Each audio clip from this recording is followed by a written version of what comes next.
Hello everyone! In today's video, I'll be sharing my best designer decorating secrets that I use time and time again. These simple secrets can make small rooms appear larger, plain spaces appear more polished, and even help guide your design decisions down the line. Watch this video to get 25 of my best designer decorating secrets so you never have to wonder, what am I going to do in here? And you'll be one step closer to creating the home of your dreams. The best designers know that inspiration can strike at any given time. You want to capture images on your phone and save them to a specified folder called Dream Home. I can't tell you how many times this trick has saved me. It allows me to manifest exactly what I'm looking for not only my own home but for my clients. When I'm out shopping for myself and I see something that's really beautiful, even if it's like an outfit on a mannequin and I love the color story, I'll take a picture of that, I'll bank it into my Dream Home folder, and that color palette may inspire the color palette of an entire room in my home. If I took the kids to the park that day and I saw like a really beautiful garden, I'll make sure to take my phone and capture the garden, whether or not it's a color palette that I'm inspired by. It could be like a really beautiful texture on a flower, and I will use that to inspire the design of a future project. People often ask, where do I get inspiration from? And for me, fashion is my first love. I love fashion, I love street style, I love combing through fashion magazines, I love looking at all those fashion blogs. Of course, Instagram and Pinterest is like a treasure trove of inspiration. So the minute you find something you love, whether or not it's a color palette or a finish or a material or a texture, you want to save these images and reference back to them in a way that makes it so easy for you to collect your thoughts and inspired ideas. I have so many different folders on my phone. I have one for Dream Home, Dream Room. I have one for pieces I need to purchase. I always make a running checklist of what every single room needs so I can check it off one by one, and that just makes the whole design process so much more simplified, and it actually keeps me in check. I know exactly what I need to prioritize for every single room, and as I check each item off the list, that actually gives me the confidence and momentum to move forward and get every single room in the home finessed in record time. This one's not so much a secret, but for me, it's just a pragmatic way of using your home. You want to choose the best room for the job. There's no design rule out there that says the living room has to be the first room that you enter into when you open the front door. There's no rule that says the dining room has to be adjacent to the kitchen. Any space can become whatever you choose it to be. It is your home. You need to make the rooms work for you. Let's say you open your front door and you're met with an open space. You are then in charge of demarcating zones and demarcating space. What does that mean in a home? It simply means that you're creating different zones for the different functions that you need for yourself and your family's needs. In one of my projects, you open the door and there is a long hallway that kind of takes you to an open concept space. Sure, there is an empty area next to the kitchen, which is perfect for a dining area. That might make perfect sense for a typical home where the minute you cook dinner, you want to be able to set your table and you're kind of right there. But what about those homes where every single room is kind of segregated from one another? So you walk into your kitchen and you have an eat-in kitchen, which means you kind of have an island that you can eat in as well. Adjacent to the kitchen, there's an open space that is typically used for a formal dining room. But let's say your family's not that formal. Let's say you need a home office or a kid's study area. You can turn that formal dining room into a kid's study area, a music room, or even your work from home office, and relegate that kitchen to also serve all of your dining needs. You really have to clue into how you use the home and allow each room to serve its own purpose, regardless of whatever you think should be in that space. Let's talk about furniture and seating tricks, mainly for the living room and dining rooms in your home. Low furniture, low backs, and armless chairs can make any space appear larger. If you're living in an apartment or a studio, or you feel like your room is just really cramped, always opt for low back furniture. Low back furniture simply means it's lower than your shoulders. If you see the chair that I'm sitting on, this is actually considered a low back chair. The back of the chair sits lower than my shoulders. A typical seat height is between 18 to 20 inches above the finished floor. AFF is simply an abbreviation for above the finished floor. Typical flooring is made out of concrete, and that's considered your subfloor. Anything that goes on top of that is the finishing for the floor. You might have tile, you might have hardwood, you might have carpet. So you want to measure from the top of the finished floor to the top of the seat back to determine whether or not that furniture piece actually has a low seat back. But to me, it's so easy. I mean, visually, just look at it. If it's lower than your shoulders, it is considered a low back seat. Now, when do you want to implement this low back seat? You might want to place it in a living room that feels a little bit too cramped. You might have a beautiful view that's outside that living room window that you don't want to infringe on, so you want to specify a low back sofa. While we're talking about seat back height, if you want visual continuity in a room, measure the seat height of the largest piece of furniture that you have in the space. Let's say you have a sofa or a sectional that's currently sitting in your living room and you're not about to replace it anytime soon, but you are looking for accent furniture to kind of fill the space. Maybe you need an accent chair that's facing the sectional or the sofa in a living room so you can create a conversation corner. In this case, you'll take the existing dimension of the height of the back of your sofa or sectional. So you would take that dimension plus or minus 1 or 2 inches and use that dimension as a guideline for you to purchase additional furniture that's in the space. If you have furniture that's kind of all the same height, it allows the space to appear larger. It gives you visual continuity in the room,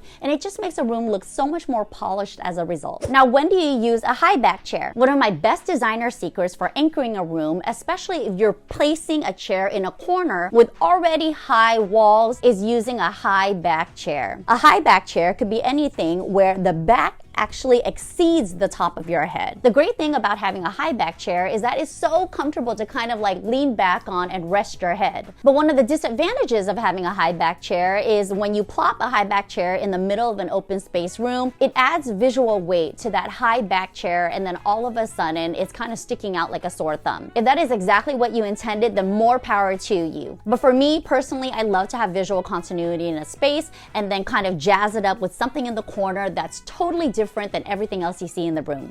Another designer trick that I love to use for small spaces are armless lounge chairs. Armless lounge chairs are a little bit different than armless dining chairs because dining chairs are a typical seat height. Dining chair seat heights are always the same because you're accessing a table in front of you. Accent chairs don't have a typical seat height. They could be super low to the ground. They could even be sitting on the ground. They don't need legs, but they could also have legs. So you have a little bit of flexibility with seat height, but I love to specify armless chairs for easy maneuvering around a living room. Back in the day, these cushy armless chairs were called slipper chairs because women used to wear these like really huge ball gowns, right? They can simply slide and slip into the chair and kind of slide right out. There's no arms, there's no obstacles, no crazy challenges, which made it so much easier to kind of move around the space.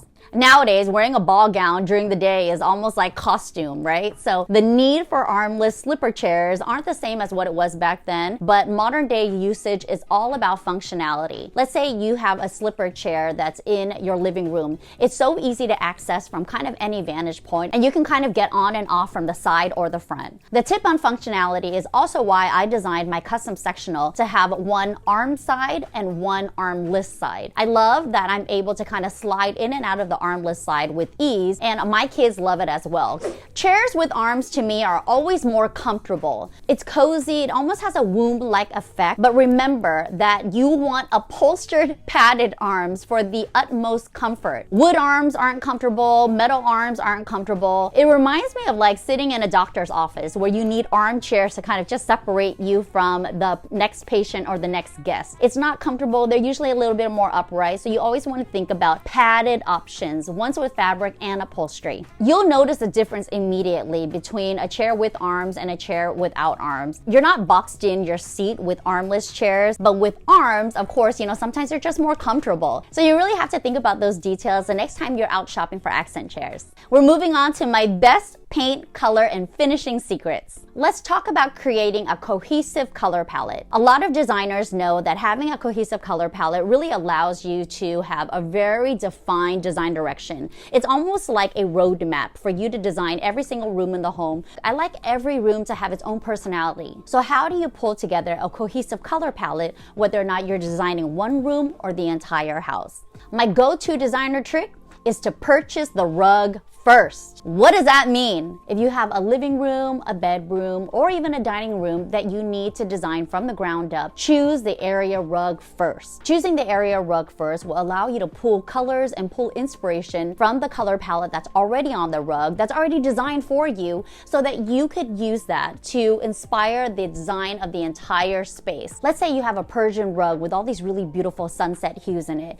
You can use those orange tones to inspire the wood finishing that's in the room. You can use the creamy beige tones for all of the upholstery and the fabric that's in there. You can use those rich sunset hues to inspire the artwork that goes into that space. Pulling the colors from one statement piece in the room, something as huge as an area rug, or it could be a really huge statement piece of art that you have lining one of your walls, is one of my best designer tricks to use to make a space feel more cohesive. Let's move on to paint. I love painting interior doors in a super high gloss finish for that glam factor. I know your style might not be glam, but for me, glam is almost like an all-encompassing term. It's more of an idea than an actual aesthetic. High gloss sheen reminds me of lacquered finishes. It just feels very high-end and very luxurious. I especially love black. I've also seen this done in like a high gloss red, like a really beautiful cherry finish, or even a really beautiful deep dark saturated navy. A muted minimal design just doesn't do it for me. I just don't feel captivated by like a white door. If you want something high glamour, high contrast, like a really huge wow factor, try a high sheen finish on your interior doors. Maybe you're afraid of such an all-in approach. If I counted all of the doors in my home, there's probably like 10 different doors. So I'm like, okay, if you don't want to paint all 10 doors in your home, but you do want a little bit of that glam factor, how about a high gloss sheen on your ceilings instead? White ceilings are out, everyone. I mean, unless that's your design intent. Of course, we always talk about design intent on this channel because that's so important. You want to be very intentional with your design decisions so the space looks and feels more like you. So if a high gloss sheen on the ceiling is just not your vibe, think about another color of paint. Think about wallpaper. Think about really beautiful architectural detailing like faux molding or even a faux beam. If you want to add a little bit of a visual interest to a room in a very unexpected way, always consider the ceiling. It could be paint, it could be pattern, it could be texture. I love a wallpapered ceiling. I mean, the sky's the limit. One of my favorite rooms to design in a home are powder rooms. Powder rooms are typically the smallest bathroom that's in the space. There's usually only a sink and a toilet, but if you're lucky, you have the space for maybe even like a very small tub or a shower. My best designer trick for small spaces is the smaller the room, the bigger the design. What does that even mean? Because there's such a small square footage in a powder room, you actually are spending less on materials and finish. I mean, really just think about that. Let's say you want to tile all 4 walls. You can do that. You're spending less on materials, less on labor, so you can actually go bigger with your design in a smaller space. I love dark and sexy powder rooms for high wattage glamour. I think it's one of those rooms in the home that guests use the most. So the instant that they walk in there, they're kind of transported to like another space and time. Of course, I love walking into homes where everything is really beautifully designed and it tells the story of the homeowners and their family. But what I love even more is to be hit in the face with something like totally unexpected. And that is what the powder room is for. So the next time that you're looking at your powder room and you're looking at like a really ho-hum design, if you can come up with a really wow concept for your home, implement it in the powder room first because that is where you will get the most bang for your buck. Another paint secret that I love to use is painting base moldings, walls, and crown moldings the exact same color to increase the verticality in the room. We love to make small rooms appear larger, and implementing paint tricks is one of the easiest and most effective ways to do so. You don't have to have crown molding to implement this trick. You simply can use your base molding. You may have heard in the past that base moldings, trim, door casings, and crown molding should be another color than your walls, should be another color than your ceilings, so that you can create that visual contrast and kind of bring more attention to it. And to me, that's kind of like the old rules. Let's throw out those old rules and come up with some new ones that better suit our style and changing needs. I need my space to look loftier, taller, bigger, better. I want to paint everything the same color and maybe have a little bit of contrast on the ceiling, a little bit of contrast with my furniture and accessories, and of course, lighting is going to change how everything appears. But if you do have crown molding and you want to expand the verticality and visual height of the room, then you want to paint it the same color as the walls. Typical crown molding has a depth to it as well. So imagine expanding the visual height of the wall, extending that wall past 6 or 7 inches into the ceiling, and then all of a sudden your eyes are carried all the way up and you've made your room look so much larger as a result. I love molding. Molding is one of those applied cosmetic finishes that feels just so polished in a room. I love having applied panel molding, painting it the same color as the walls, the baseboards, and the crown molding. But if you want to make your space look even larger, bring in more positive energy, you could also inset the molding with custom mirrors. Having mirrors in a space really doubles everything that it reflects, right? So the minute you open your windows or you turn on your light, all of a sudden that light is bouncing around the entire room, off the mirrors, off the walls, and it's bouncing the light back into the space. So not only does it amplify all of the energy that's in the space, but it makes it just seem brighter and more open and inviting. Another designer trick that I love to implement is applying fake beams to a ceiling. I did this in my most recent project, a custom home design that's in Irvine, California. The before was atrocious. I mean, I feel like there was just so much wasted space here in this tray ceiling. You see this a lot in new builds. They'll create this custom inset tray ceiling in like a massive space. In this space, it was for the primary bedroom, and it was just lined with this really graphic wallpaper.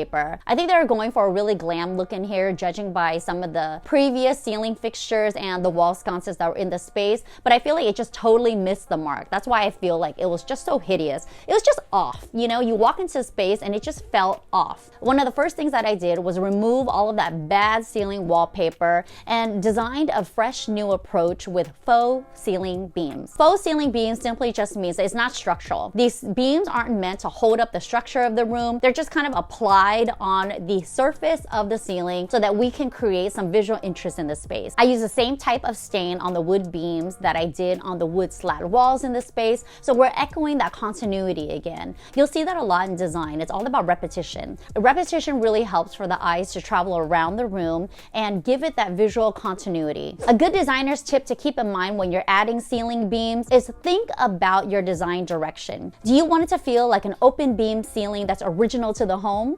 A good measurement for this type of design is anywhere between 18 to 20 inches apart from beam to beam. Now, if you're not looking for that look, or it's a little bit busy, or you want a little bit of contrast from the ceiling color to the beam color, then you can space it even wider. When I redesigned this new ceiling, I took the overall measurement of the entire tray and then I subdivided it. I had to consider some of the existing conditions from where the speaker was located or where the motion sensors were located and devise a beam layout according to that. I started with 5 beams, but then I wanted a central chandelier, so of course that middle beam would have been in the way, and then I opted for 4. 2 anchoring the ends of the tray and 2 right in the center, and I love the way this looks. I feel like it added so much more architectural interest to the room. It makes it feel more high-end, it makes it look more luxe. The minute you walk into this space, your eyes are immediately drawn up, not only by the beautiful faux beams, but also by all of that yummy lighting that's in the space. If you have a huge empty ceiling that you're looking up at right now in your home, consider faux beams as a top designer's choice. If you are designing a room from scratch or you kind of want to refresh a space, one of my best designer secrets is to start with organic materials. Organic materials can consist of anything from linens to cottons to woods to natural stones. We want to think anything that's kind of from the earth, right? The use of organic materials and textures immediately warms up a space, and I think this is why Japandi is so popular. You look at a Japandi room and it just feels really warm, it's inviting, it's perfectly imperfect. Nothing looks like too delicate, or you can't sit on it, or you can't touch it. I loved homes that are meant to be lived in. A space enveloped with organic textures and materials just feel very relaxing and very warm. You can start by trying out a console that's made out of reclaimed wood. You could drop like a really beautiful artisan pottery on top, or like a vessel. You can try linen throws that's draped on a rattan basket that's sitting right next to your velvet settee. Or how about a wool rug underfoot that is a statement piece for your living room? The next time you're out shopping for new pieces for your space and you want it to feel warm, cozy, and inviting, try organic textures and materials. Moving on to lighting. We talk about layering lighting a lot in design, and layering lighting really just means your eyes are traveling around the room and they're following the layers of light. You might have recessed lighting or flush mounts or pendants that are coming down from the ceiling. You might have a really beautiful chandelier that's welcoming guests as they enter your home. Think about layering lighting in the space to not only add lighting to dark corners of the home, but it gives you an opportunity to make the space feel even larger because your eyes are traveling from light to light. Wall sconces should be typically hung a little bit above eye level. Eye level in design is just a typical term. It's usually about 60 to 65 inches above the finished floor for a wall sconce. But of course, depending on your lighting needs and what you're trying to light, you could go lower or higher. But if you're lighting a space and you want kind of even lighting throughout the space, between 60 to 65 inches is a really good starting point. If you're not looking to hardwire any of the spaces, of course, you can also add table lamps on a surface or floor lamps that sit right on the floor. Let's move on to the bathroom and let's talk about all of those lighting secrets that the designers use. Vanity lights are a conundrum for many of us because you never know what to choose. Do you go with vertical? Do you go with horizontal? Where do you place them? How high do you hang it? Here are a few secrets that I want to clue you into. If you're trying to light the face and you want really beautiful even lighting that's kind of hitting the face, then I would go for vertical wall sconces. Vertical wall sconces could be put on either side of the mirror, the left or the right, or even sometimes if you're super fancy, it could be placed right on top of the mirror for double the reflection and double the lighting. The great thing about having vertical wall sconces on both sides of your face is that it evenly lights your face. This is perfect for makeup application, especially if you're doing your makeup in this particular bathroom, but it's also not necessary. You also may have seen those horizontal bath bars or a vanity light that's linear, that's kind of above the mirror instead. What this does is this actually casts light down onto your face and sometimes it creates shadows. So that might not be ideal for makeup application, but sometimes if you have a smaller space, a smaller vanity, and you don't want to infringe on the entire bathroom, like a simple bath light that's horizontal above the mirror would do just fine. Another designer's secret that you absolutely cannot forget is to place all of your lighting, every single light fixture in your home on dimmers. It's a really simple upgrade that you can make to your switches. You can purchase dimmer switches at your local hardware store, and this is something you can really swap out yourself. You could do a quick search on YouTube and find a really great tutorial video and complete it in less than 5 minutes. Beyond the dimmer switches, you also have to take a look at all of your light bulbs and make sure that they're dimmable as well. If not, then you'll have to swap those out from incandescent or LED to dimmable LED, which is my personal preference. If you currently have some table lamps or floor lamps in your home and they have shades and they're looking a little sad, try gold-lined lampshades. Gold-lined lampshades simply means the interior side of the shade is lined in gold. The reflection of the gold brightens the bulb and it casts a warm glow to the entire room. Now, even though gold might not be your vibe, just trust me on this. You could try marking up an existing lampshade that you have with just like a gold piece of film. Just to test it out, see if you like the look. I had a couple of gold-lined lampshades that was in my primary bedroom. And of course, my primary bedroom before was like super glam. I was going for a really modern take on the Baroque look. And of course, back in the heyday, I loved Hollywood Regency. I think we all did if you followed Kelly Wearstler. So for me, gold was like the reigning queen of accent colors. I love how it adds soft glam to the space, which is a total departure from silvers, which is very cool, very industrial. So go for gold next time you want to warm up a space and add just a little bit of that designer's touch. Let's move on to artwork and all of those designer secrets that we love to use when collecting and implementing art. When in doubt, go for multiples to fill up an entire wall. If you have a blank white wall in your space and you're looking at it right now and you're thinking, oh my gosh, I need to put something on that wall, but I don't know what. Think about an image that you absolutely love and look for multiples in that image or print. If you love thrifting or going to the flea market every weekend, you can start looking for artwork in a very similar vibe. I was able to finish my guest bathroom makeover with a huge gallery wall and I spent less than $100 on it. It was all thrifted artwork that I had collected over the course of a few months and I love the vibe. On one wall, it's all oil paintings in a really similar color palette, and on the adjacent wall is vintage botanical prints that I scored at Goodwill for like $2 each. Remember that artwork doesn't need to be expensive, but it can look expensive, especially when you're lining a blank wall with multiples in the same vibe. Another designer's trick that I love to use is hanging artwork low so it becomes like a really stylish backdrop for anything that you place in front of it. You could be placing a really cute settee in front of it, or how about a pair of chairs and a little seating group. I love using artwork as almost the background for my design so that anything that happens in front of it is like the main star, and then the artwork is like a supporting actor, right? The supporting cast isn't the star, but it's just as important because it kind of paints the picture of the space and it gives you more of that polished designer's look to finish a room. Don't underestimate the power of frames and matting. I love to use like really ornate frames and double up on the mats, especially when I'm framing like a small piece of artwork. Not only does it add girth to the small artwork, and then I can easily fill a large wall with, but it also makes the art piece feel more substantial and more special. That art piece can even be something that your daughter scribbled on a rainy afternoon. And the minute that you double mat it and you put it in an ornate frame, whew, all of a sudden it looks like $1,000,000.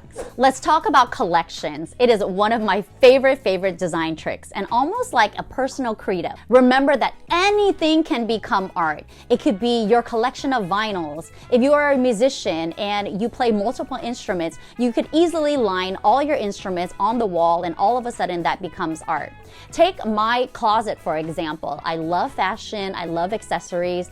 All of my accessories, my necklaces, my costume jewelry lines one small wall in my closet, and all of a sudden that's my statement art piece. Always think about the things that you gravitate towards, a hobby, a pastime. It could be something that you collected since you were a child. If you love anime, you could collect and display all of those figurines on a wall and display them in a way that makes it feel so much more special and intentional. And lastly, we're talking about those finishing touches. What makes a house feel like a home? One of my favorite design tricks when I'm finishing a room is to add a little bit of green. Finishing off a room with something fresh, something vibrant, something green, it makes it feel like it's lived in. I actually just want you to try that. So if you don't have anything green in your room right now, just go outside and pick a flower or even grab like a couple blades of grass and then put it in a bowl. We're just talking about a feeling that is associated with a color. After you have that something green, don't forget something really weird. What does weird even mean? It's all about a conversation piece, like an element of surprise or like a wow factor, something really wonky. When you come close to finishing a room, you want to add something in there that kind of throws the symmetry off a little bit. Even if the room isn't like super symmetrical or really balanced in a way, we want a polished space, but we don't want the home to feel like a museum. I want my home to feel lived in. It's warm, it's inviting, it's cozy. Guests feel comfortable in my home. The kids can kind of kick up their feet, throw around their toys, and mom's not going to yell at them. That's it for today's video, everyone. What did you think of my 25 best designer decorating secrets revealed? Did you learn some new tricks along the way? If you like this type of content and you want more interior design tips, please give this video a thumbs up, comment, share, and subscribe to my channel if you haven't already. Thank you so much for watching, everyone. I'll see you next time.